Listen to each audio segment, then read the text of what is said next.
the feeling of falling in love with yourself after not loving yourself or even hating yourself is just like a crazy euphoric experience. And it really teaches you to fight for that always.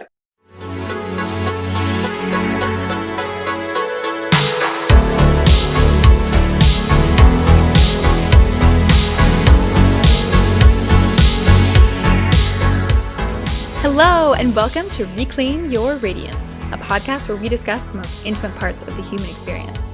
Let's take a deep dive into self-love, sexual pleasure, and absolutely everything in between. I'm your host, Kris Hall, and each week we will be joined by one fabulous friend, and sometimes that friend will just be me, to talk about how we can all become our most radiant selves.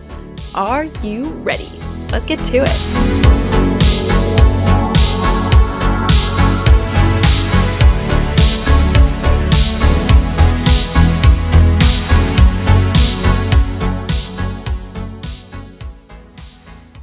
Hello, and welcome back to this week's episode of Reclaim Your Radiance. Joining us today is my good friend, the wonderful, the fiery Charlotte. She is 31 years old. She is a Canadian woman who is cisgendered, straight, raised in Kelowna, BC. Her sun sign is Leo, moon is in Virgo, and her ascending sign is Pisces. I said that right?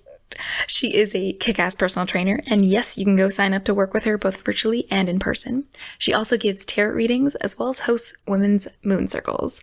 If all that sounds unfamiliar to you, don't worry, it will all be explained. Today, we dive into the importance of sisterhood, discuss some red flags to keep an eye out for in relationships, how to recognize when it's time to break up, and some of the most useful tools for rediscovering yourself and falling back in love with yourself after a hard breakup. This badass woman broke up with a long-term partner just weeks before COVID hit. And damn, did she make her way through all of it and to the other side to thrive. So impressive. I won't keep you from this amazing episode any longer. Enjoy. Hey, how's it going? Hey, Kris, I'm good. How are you doing? So good. It's so good to have you on. Yeah, I'm excited to be here. Me too. Well, I'm excited to have you. And in person, always amazing. Mm-hmm. Yeah. So I would love to start nice and raw with kind of, we're going to start with like where you are right now. And then we'll like back up and like look at your journey. But I'd love to know, like, how do you feel being you right now, today, in this moment? Oh, that's a great question. Honestly, like being me, I really love being myself in this moment. Yeah, I feel like more and more I become a more fully expressed version of myself.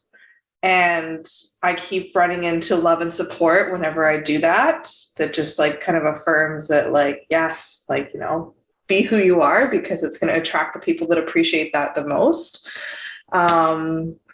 And yeah, I notice a lot more about myself than I used to, like all these little different traits and interesting things about myself, because I really take the time to explore myself. So I love that. Yeah. So let's rewind then and go back to like a time where that wasn't true. Where would you say, like, where would you pinpoint if I was like, start at the beginning? Where would you start? The beginning where that wasn't true. Honestly, like it didn't really become really, really true until maybe a year and a half ago. I would say throughout my life, there are different phases where I loved myself less. And then some phases where I was like, okay with who I was, but I didn't really love myself till about a year and a half ago, I'd say. So I'd like, you know, even starting like back when we're teenagers, right? I'd say that's like the hardest time. And then growing up into my 20s, I didn't realize it at the time, but now when I look back at it, I'm like, oh, I really didn't love myself the way I should have, or I deserve to, because I didn't know myself enough. And I had a lot of doubts about myself. Yeah. What were those doubts rooted in, do you think? Ooh, good question again. Yeah, like I think I was a lot different than my family, like my upbringing. And so, you know, coming into my 20s when you're sort of like trying to become this person, but you have all these like values that were placed on you versus who you actually are, it can become very confusing, and there's kind of like, there was like a clash inside me. And I know in my 20s, I was kind of doing like what I thought I was supposed to be doing, but I didn't know myself enough to be making like the bigger choices that I was making, if that makes sense. Mm-hmm. I do think too, like I just didn't really come from a super, super affectionate family. Mm-hmm. And, you know, the more I learn about myself, that's actually really who I am. I'm a very heart-centered, like very loving person. And I really need somewhere to put that. And I need to receive that. So I think I hadn't really experienced that yet. So I didn't know how to do it for myself. Wow. Yeah. Mm-hmm. So what, if there wasn't kind of enough affection in your household, what would you say you were taught from your parents? You know, growing up, there was a lot of sweeping things under the rug. Mm-hmm. There was, you know, there's like kind of like rigid rules and the way things are. And if we stepped out of those bounds, there was punishment, not necessarily understanding or lessons and explanations. And I also just didn't see, like my family wasn't super intimate or touchy. Like, don't get me wrong, like my parents loved me and they hugged me, but just not at a level that it is who I am, right? Like everyone's a little bit different in that sense. And even it's actually even something I might struggle with a little bit still now, is really diving into that type of affection. Like I work on it more and more because I know it's who I am and I do love it, but there's still a little bit of a barrier almost because of that. Yeah, no, I totally get what you're saying. Like I guess what you're saying is that one of your love languages is touch. Mm-hmm. Yeah. Mm-hmm. So like same. And I don't know what it was, but somehow I always hesitate and I see somebody else who like does it instinctually. And I'm always so jealous. Mm-hmm. It's like, I want that. I want to be able to just casually touch a friend and like not worry about it. And I'm just like, can I touch them? Is that okay? I'm going to, right? Like it's, yeah. Mm-hmm. Yeah. I get that. Yeah, totally. Yeah. So your teenage years had an example of love and of self-love maybe that didn't really compute and wasn't really teaching you what you needed. Yeah, absolutely. And then also I didn't have a lot of lessons in relationships and love, like what that was supposed to look like. I grew up in quite a Christian household. So it was very like, you know, no sex before marriage. And we just didn't really talk about it. That was kind of like the end of the discussion, right? So I didn't really understand like dating when I went into it. Like I just went into it. And abstinence. Yeah, right? I'm like, I kind of knew that didn't resonate with me. But, and then, because I think there is a barrier when it's like no sex, it's like, it's hard to talk about it. It's hard to have open communication, whether there's sex involved or not. Like, I just felt like I didn't really get taught like, hey, when you're in a relationship, this is how someone should treat you. Because I think like, you know, there was such resistance for me even to be in a relationship because there was worry about sex or what that would turn into. Gotcha. So did you get into your first relationship really late then? Or what? I guess there's no late, there's no early. It's just what time in your development? Yeah. No, I wouldn't say late. Like I'd say my very first relationship that I would acknowledge probably has happened in high school. That I would acknowledge. No. I love that. Well, just like, okay, if we back it up, there's the middle school relationships, there's the primary school, like, I don't know, I think I got married in a field at one point. I love that.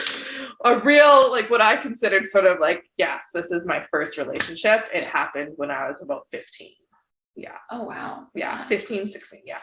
And it wasn't with a good person, and it did not end well. And I was treated quite horribly after that. And it really affected my high school experience. It was one of those things that was like, you know, a really big deal. Like I got cheated on and like the whole school knew about it. And he started dating my best friend at the time, like days after. And it was just one of those things that like, it was like a gossip thing. Right. And I actually ended up going into a trades program just to get out of my high school for a little bit. Like, cause we leave the campus and we were like kind of separate from all the other students because it was so hard on me and so much to take. Teenagers are the worst. Oh yeah. 100%. If you're a teenager listening, you're one of the good ones. Don't worry. Yes. So how did you get out of that? Or did you ever kind of get out of that? Do you think that that's followed you, or did that follow you into your next relationship? Mm-hmm. Yep, I would say all my relationships thus far have been learning experiences, which most people's are, right? Yes. But a lot about learning experiences of, what's should be okay and what shouldn't. And, the relationships kind of highlighted the parts of myself I didn't love, I would say. But they are learning experiences. And I would say now coming out of them, I'm more in love with myself than I've ever been. And I don't think I would get to this place where I am now had those relationships not happened. Interesting. Mm-hmm. So you were taught things you didn't love about yourself. Is that maybe because, as a relationship, it's kind of a mirror for you and you're seeing these traits in your partner that you didn't like? Or how do you think that surfaced?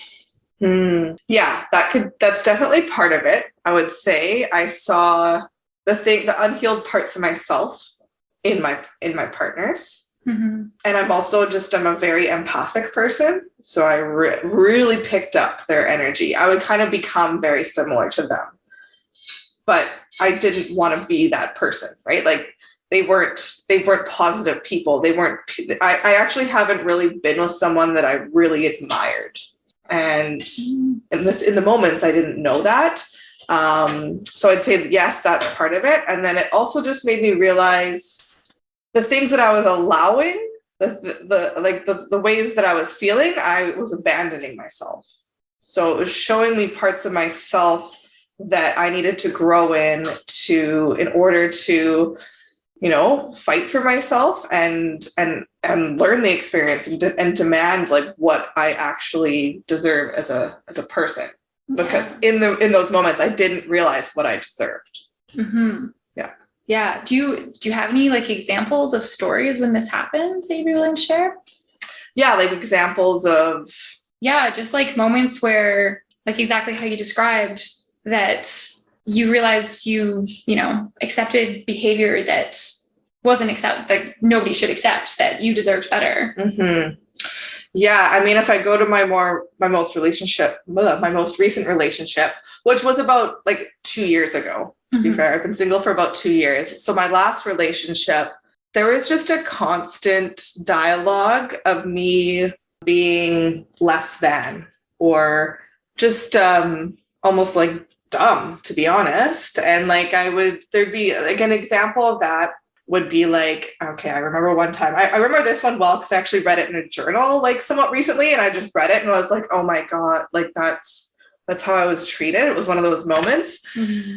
And it would just be little things I would borrow his keys and I put them on the counter instead of the drawer. And then in the morning, he'd always be really late for work and he'd look in the drawer, it wasn't there.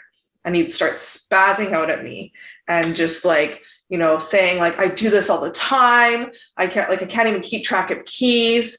And then I remember, I wrote it down. He finally found them basically right in front of him on top of the counter, and just screamed at me don't ever touch my keys ever again, and would just leave. And the difference is that they were in the drawer or on the counter on top of that drawer. Exactly. And the learning experience, another level, it's whether I misplaced your keys or not, that's still not okay to speak to me like that. Right. Yeah. So that's just an example. There was tons it was just little things, little jabs every day that really built up to making me feel that I was somehow inferior to this person. Jeez. Mm-hmm.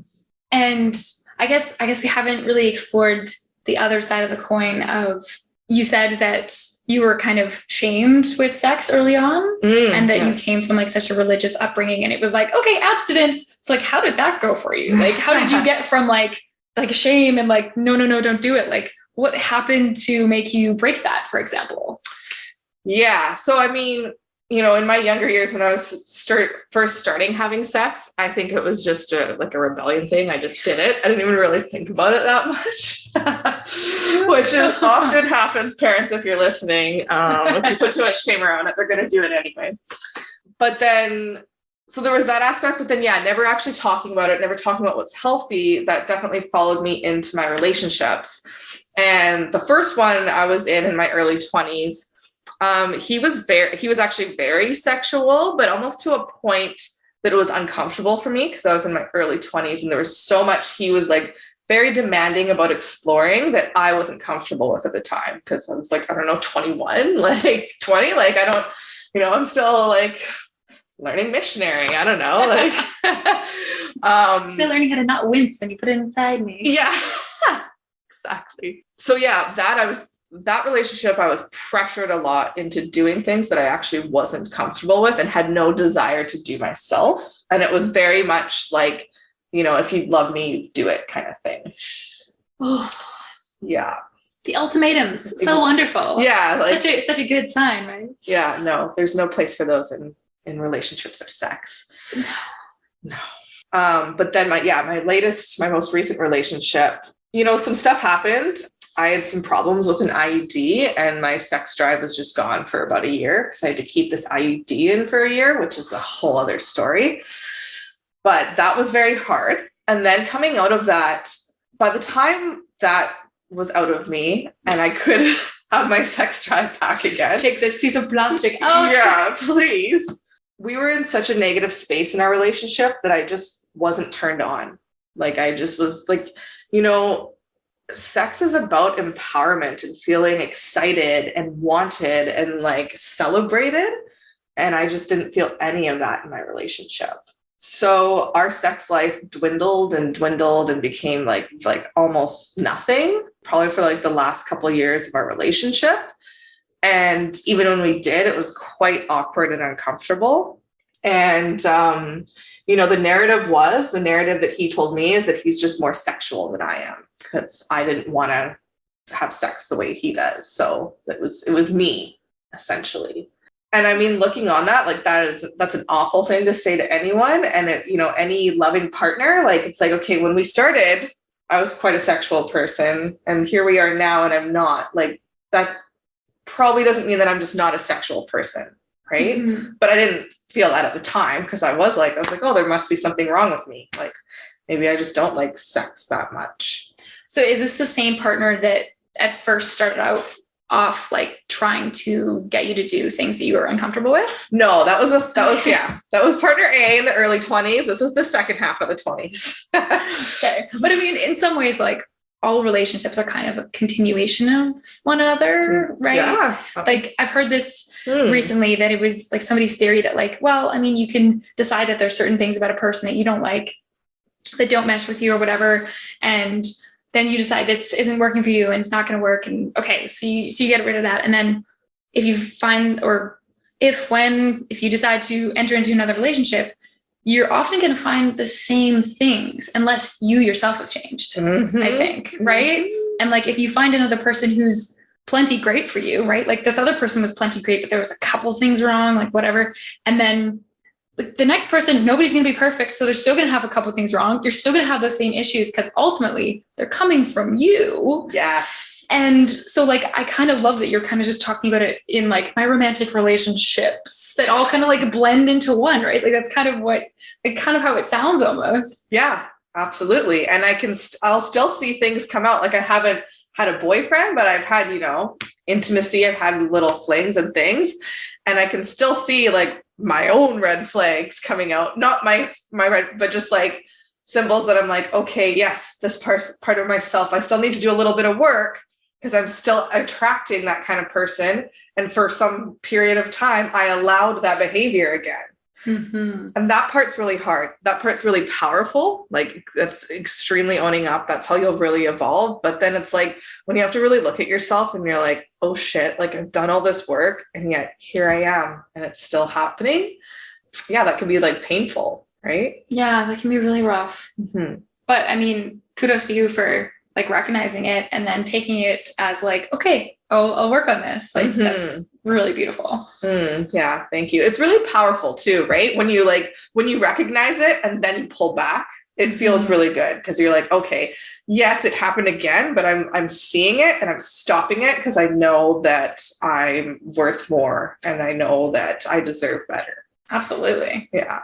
So what do you think then about, because some people have the opinion that you grow most when you're with somebody. I mean, there's obviously a certain extent where like, yeah, if you're repeating the same patterns, absolutely. It's amazing to step back and be like, okay, I'm going to work on these things myself. But then when do you think you get to a certain point where you ultimately maybe need to, or not need to, and then like, but if it comes along that somebody is a good match for you, that your best growth might happen with a partner because you can then almost workshop how you relate to someone, I guess.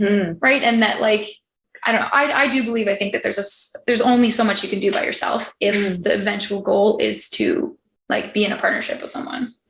So yeah. When do you think that point is? Yeah, absolutely. I definitely agree with that. But yeah, I think there's a certain amount of growth we have to do on our own first. Because if we don't do that growth and work and really know ourselves first, just kind of like you were talking about that continuous relationship, we fall back into the same patterns. And I think in our young adult to adult life, it's important that we have some time alone at some point. And honestly, almost all of my 20s, I was in a relationship. 2 different ones. I think there was like maybe 6 months, 8 months in between them. But that was it. And I realized when I finally got out of the last one that I was like, okay, like I don't even like fully know myself or love myself. And I was 29, right? It's like, okay. So for me, it's been really healthy to be single for a couple of years. And it's not that I've been like, no relationships, no. I've explored ones and I've been hopeful about some, but the timing just hasn't been right. And you know me, like I'm a very universal path kind of person. And so I don't think I'm meant to be with someone until it happens, essentially. So like, you know, when something fails, it's like, that's painful, but I just like look at the lessons and, you know, all the things that could have gone wrong if I continued it. But yes, I do agree when you're, you know, you've done enough work. I think, you know what, the bottom line is you have to really love yourself. Yeah. And then get into that relationship. Maybe that's like one way to just sum it up. Yeah. Yeah. Yeah. No, I mean, I agree. Asking this question, yeah, that's the answer. Yes. And what that looks like is, you know, all up to you, right? When you reach that line, you can feel it. You go on a date with someone and like you meet them for the first time and you can sense. You can be like, oh, they love themselves. Oh, yeah, they know their boundaries. Boundaries are sexy. Yeah. Oh, they know themselves enough to say, this is my line. Yeah. Like on my first date with Aaron, he was like, oh, yeah, I have to run every single morning. It's good for my mental health. And without it, I get too anxious and jittery. And I'm like, yeah. It's like, not only does like running not for vanity reasons and like working out not for vanity reasons, but for health reasons, amazing. That means like fit for life, you know? Yeah. But then also the whole like, oh my God, you know yourself well enough. You've explored yourself enough to know this and like, oh, nothing sexier. Oh, I completely agree. 100%. Yeah. When people have done a little work on themselves and then they know themselves and they have even if it's weird, quirky stuff, like I love that even more. It's super sexy. Yeah. Yeah.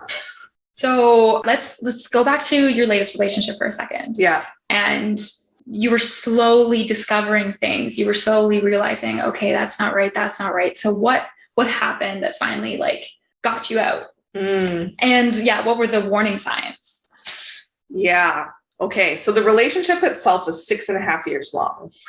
It was a long one. And yeah, we were a family. We moved around a lot together. We had a cat, a wonderful cat who I still miss dearly. And, it felt like in the beginning, like this was my person and I had this vision of my future and my life. If I'm really, truly honest, if it was like, you know, Charlotte now looking back on the timing then, I would say probably after the first 1.5 years, it was when I had some flags of like, okay, this is going to be very, very challenging and this isn't going to benefit you. But in that moment, I didn't really think that yet. You know, I still had a lot of hope. I thought it was just a challenging phase. You know, he was very, very, very, very dark, has a ton of his own stuff to work through, which I didn't recognize because I hadn't done my own work yet. But I would say in the relationship timeline, it was probably about about 3.5 years in, where I started the dialogue of being like, hey, like things aren't really okay. And this isn't how I want to live my life, because it was just a very like a dark, depressing energy that we lived in. You know, we just didn't do much. We just kind of smoked a lot of weed, and like, we just, there was always bickering. There was no positivity. And I was just kind of like watching myself get sucked into this and become this. And I'm a very like, you know, person that like does a ton of activities and is creative and joyful and like happy and loving. And I was just watching that get like sucked out of me. And so it was about like 3.5 year point that I kind of started expressing that, but was just often convinced that, you know, things will get better, and, you know, it just takes time, and, you know, we're just like, we're out of the honeymoon stage, just all those types of things. And then I also just thought too, it was our circumstance, because we were always moving around, trying to get settled. And, you know, we finally moved downtown Vancouver, both had great jobs, and like we're living our best lives, or should have been. And it still wasn't enough. And I just remember coming home often and just walking into this like negative, dark wall of energy for no reason. Like there was no real reason for it. And it started actually really affecting my health. I came to a point where I had so much pressure in my job and so much negativity in my relationship that I hit a wall and like almost had a full adrenal burnout. Went to a naturopath and started healing. And once I did that, I was finally like, okay, like something's got to give. Like now it's literally affecting my well-being to a point where my body is shutting down. Like change has to happen. So we started seeing a counselor. That was kind of like my last, like, okay, we'll go to counseling and we'll try and work on this. And we did that for about a month, maybe 2.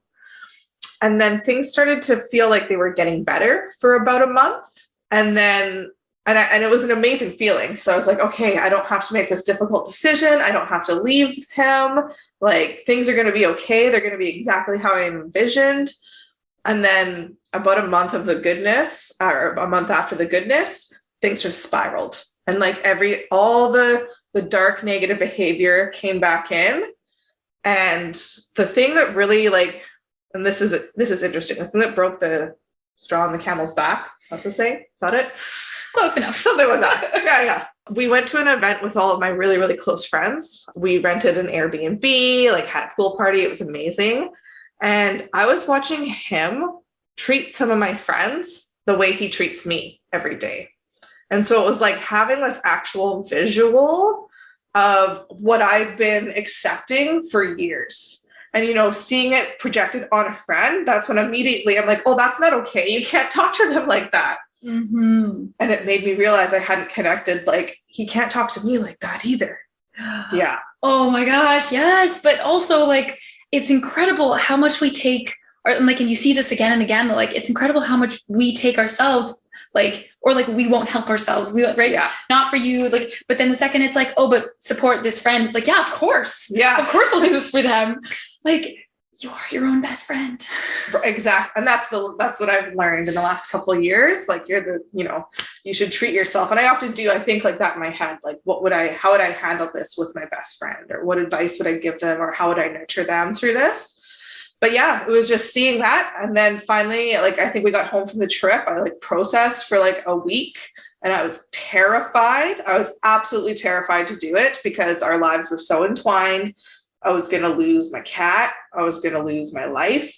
And like, I didn't really have anyone else in Vancouver, like a few friends, but not real major support. Well, my brother had just moved down at that time, but outside of that, like that was it. And I was terrified, but I just knew that like, I couldn't keep going like that.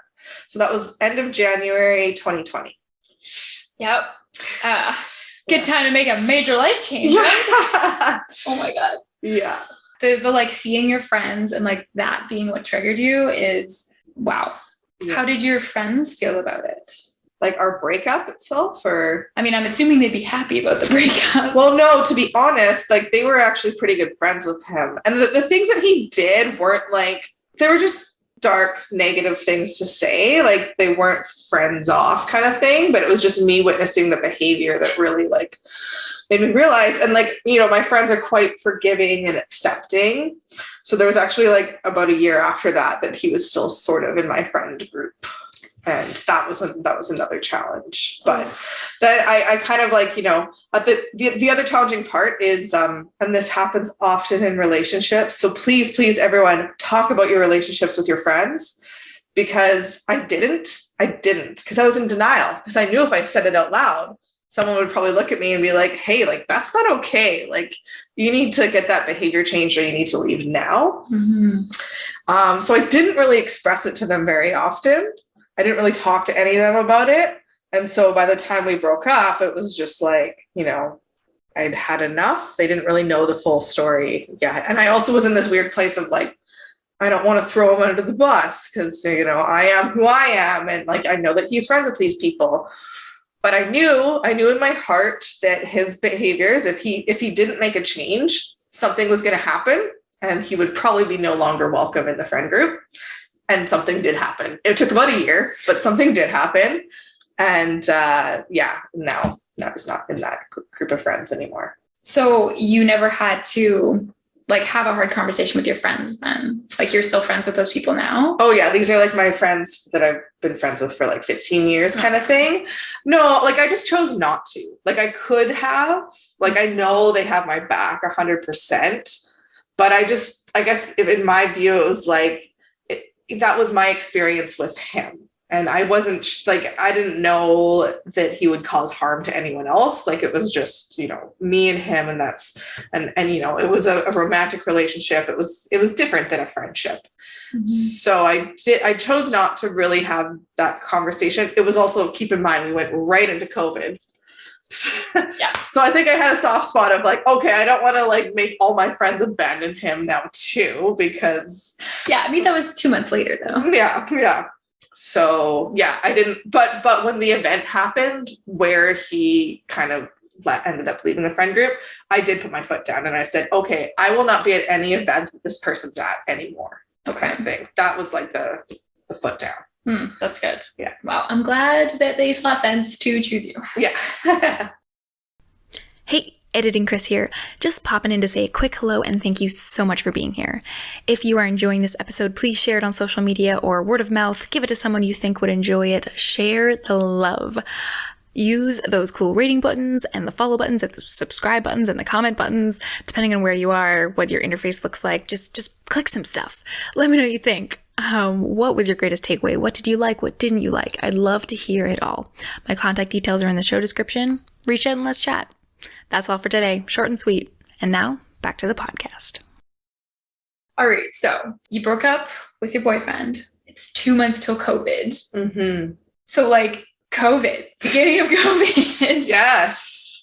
And having just majorly changed your life and being like ready to go out there and put yourself out there again. What was that like? Oh my goodness. An extremely unique experience, which I mean, all of us went through isolation, but I'm sure other people went through breakups into COVID. Like I'm not unique that I'm the only one, but I just think in general, that was like such a unique opportunity to have to be so isolated when you're going through a major breakup. It was very lonely. Like, so I moved into my 1-bedroom apartment, my girl power 1-bedroom apartment in Kitsilano, March 1st, with all my hopes and dreams and plans. And I actually, like, all my girlfriends from Kelowna were going to come down and have a sleepover. We had this vision. And then, March 14th is when everything like completely shut down for, well, I don't know what month and year is it? Almost exactly 2 years ago. Yeah. And then of course, like that was when things were really, really locked down. And so there was a mix of things. It was very painful and lonely because on top of not really having a friend group in Vancouver at this point, everyone was dealing with their own trauma of a pandemic happening and, you know, the world stopping, lots of people's jobs stopping, people being terrified.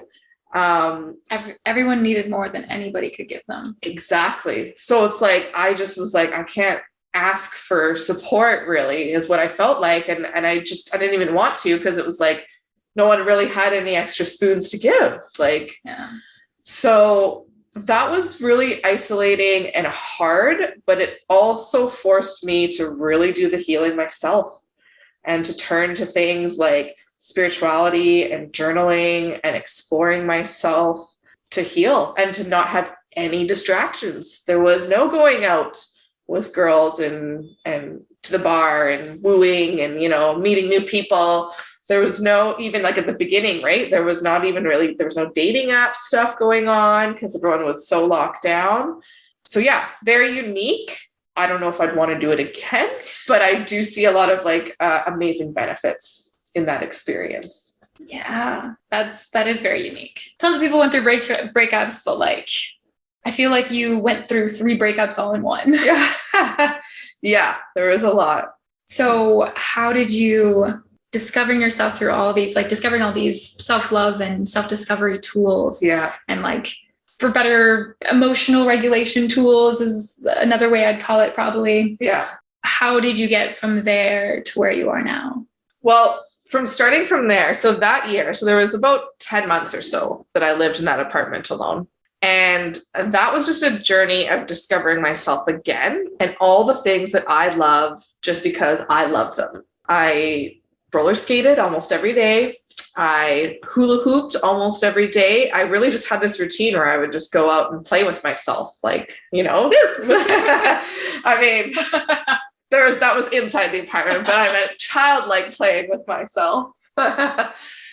And then I also I really started to get heavy into tarot readings. And that was something I explored a little bit. Like that's actually part of what helped me kind of make the decision to leave my ex-partner. I really utilized them as a tool to like kind of have this conversation with myself and have these cards sort of like reflect what I'm feeling. Mm-hmm. So I continued to do that. And I took a tarot course. And I just did daily things of like card readings, hula hoop, roller skating, journaling, and just, it was just like that, like a falling in love with myself again. And I really did. I started to feel a lot of moments of euphoria in the middle of a pandemic when everyone was like, and this is when we thought the world was ending, right? It was very strange. And this is how I knew I made the right decision, right? It's just like, I felt like, just so happy in really weird moments. Like even the moments I'm crying on the floor by myself, I have this weird euphoria because that awful energy was just out of my life and it was just me. Mm-hmm. So that was the first part. And then after about a year, I knew I had done a lot of healing, but I knew there was like another level, another breakthrough that needed to happen. And I started working with a life coach. And so she started to give me some real tools to work on things that are more like behavior patterns and, you know, different like ways to kind of fall in love with yourself. And she's the one that really got me journaling as much as I do now.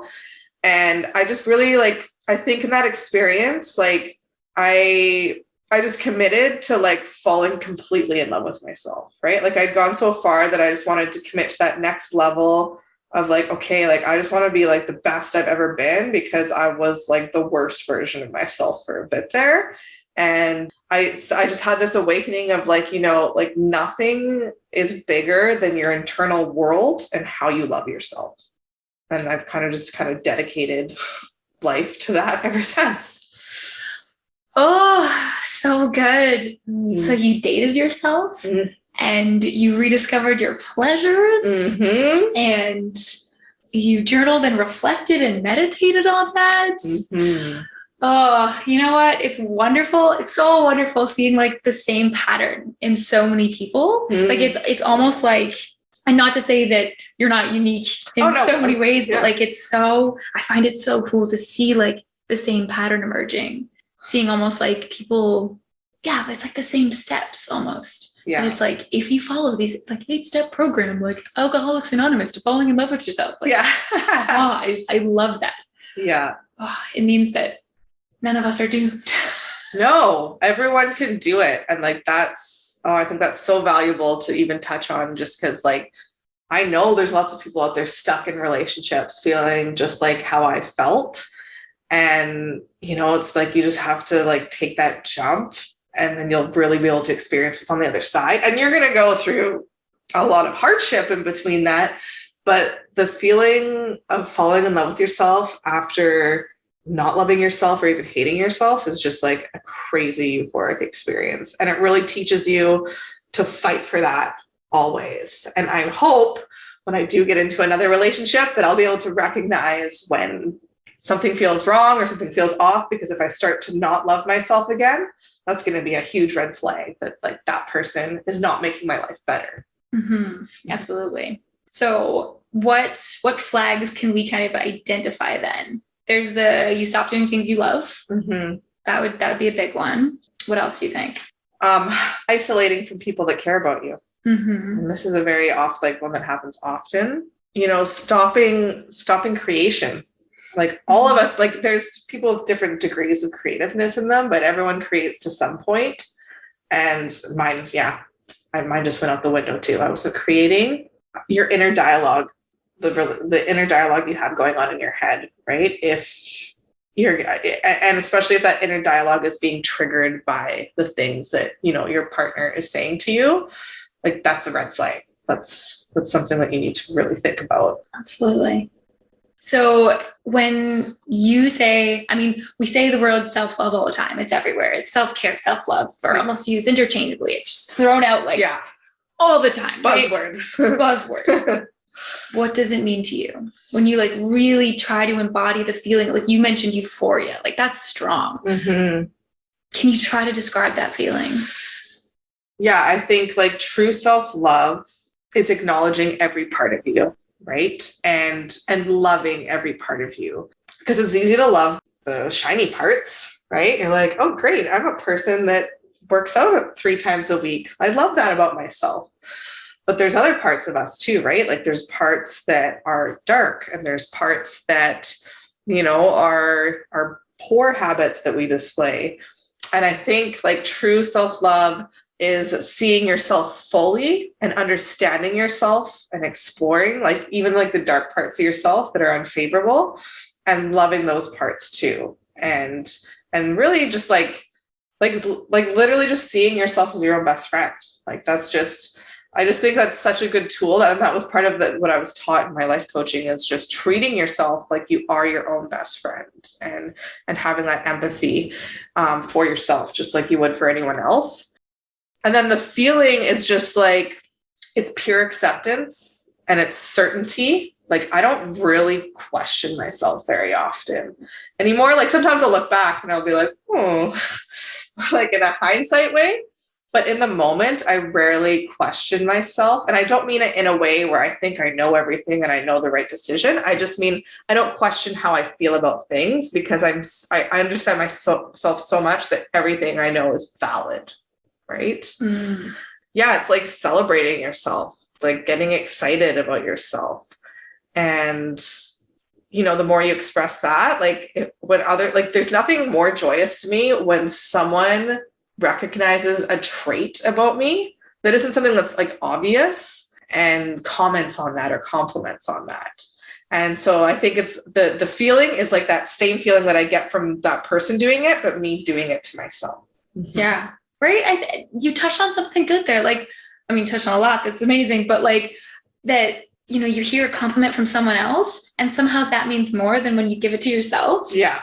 Right. Which like is bonkers. Like, this person noticed this like thing about me. Like, oh my God, he gets me. Yeah. But like when you see it in yourself and you can recognize it in yourself, it's seen as like vain, or we're maybe taught that it's seen as vain. Yeah. Right. And like somebody recently said like, yeah, you should brag about yourself. And like immediately the word brag, did it trigger you? Because it triggered me. Yeah. Right. Right. Yeah. Like immediately it's like, oh no, I can't brag. I can't say good things about yourself. But like you brag about your friends. Yeah. And that feels great. You get to be like, this person's awesome. Like, why does it feel weird to say I'm awesome? Well, it doesn't. But like, no, I totally get what you're saying. Sometimes, like self-promotion. Yeah.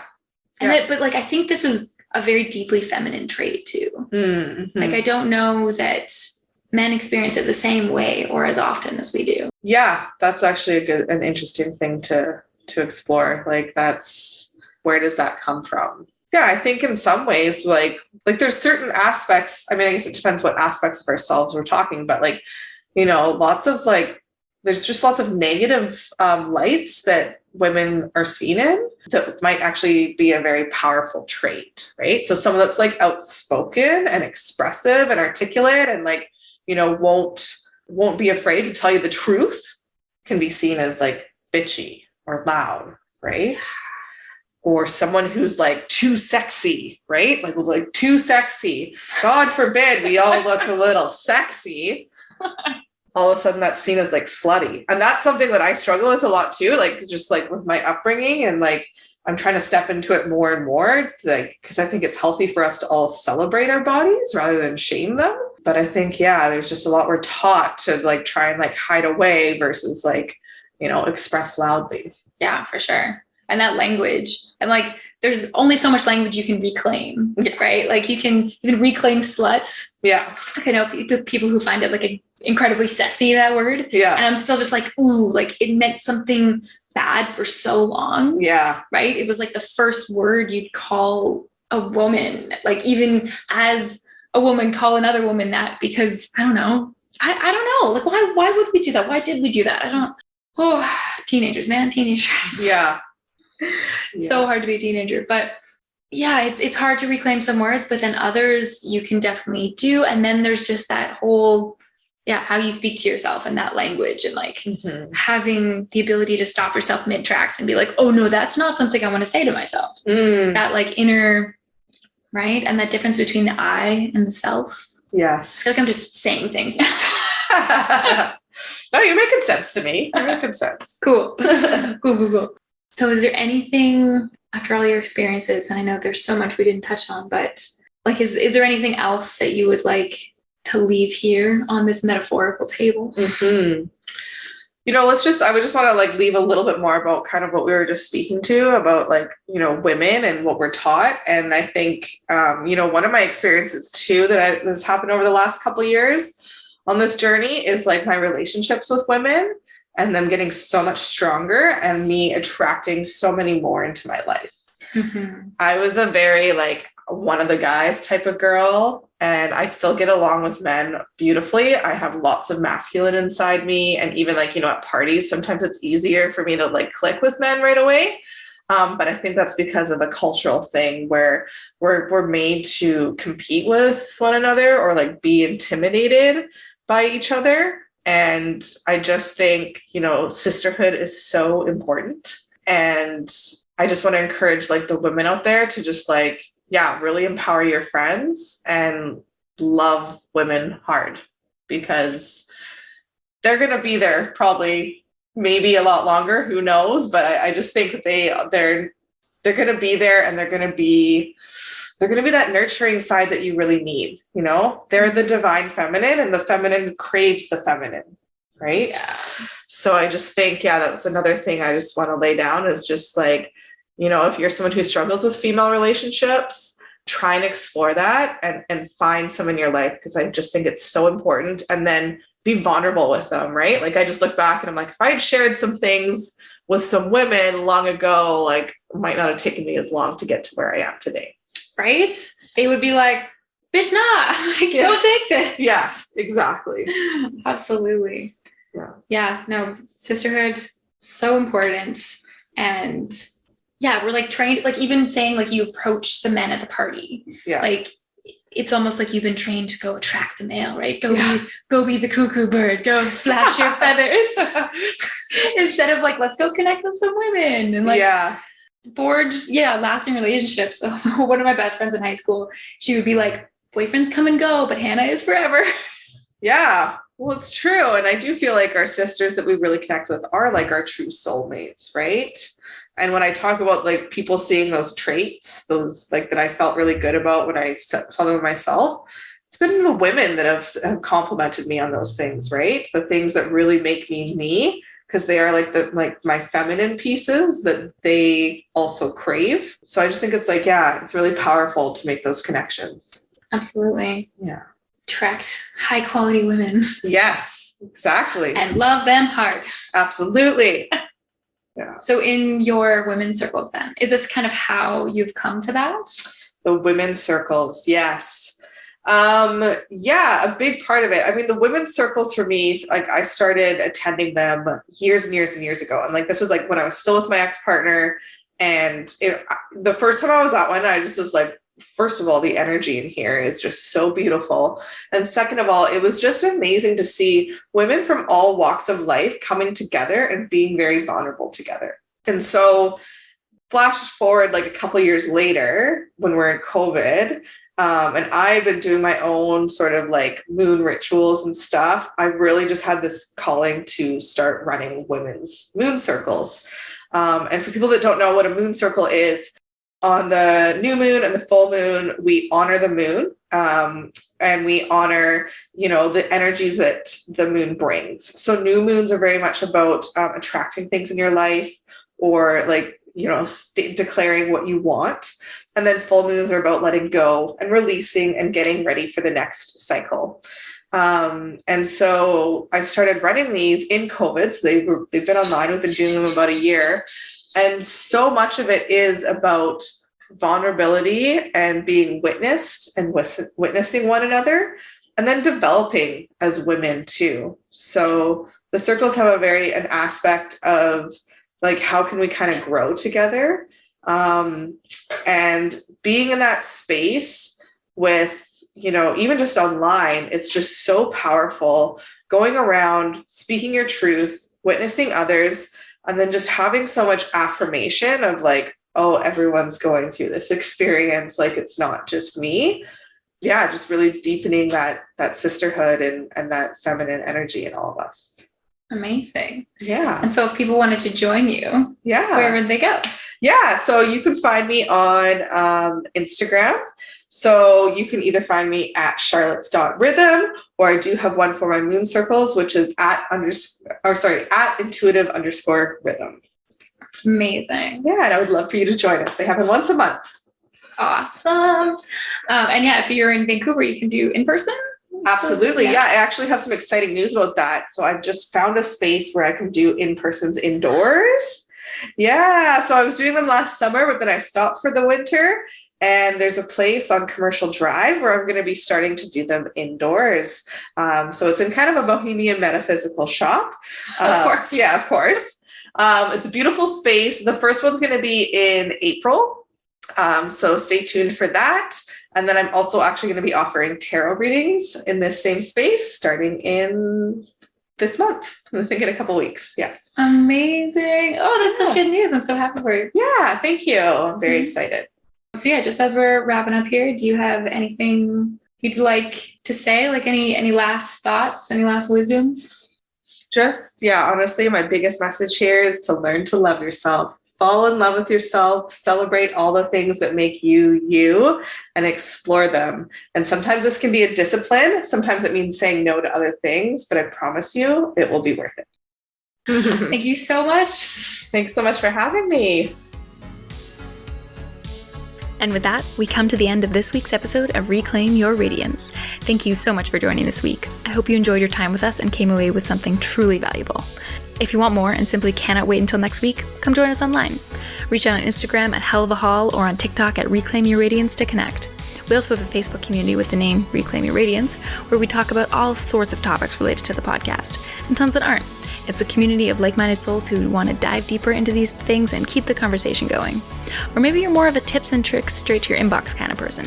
Sign up for our mailing list to receive bonus content and stay in touch with what's happening in the world of Reclaim Your Radiance, including retreats, self-love courses, and more. Stay tuned. Head on over to the episode notes in the show description to find those links, and I hope to see you online soon. All right, everyone, until next week, stay radiant.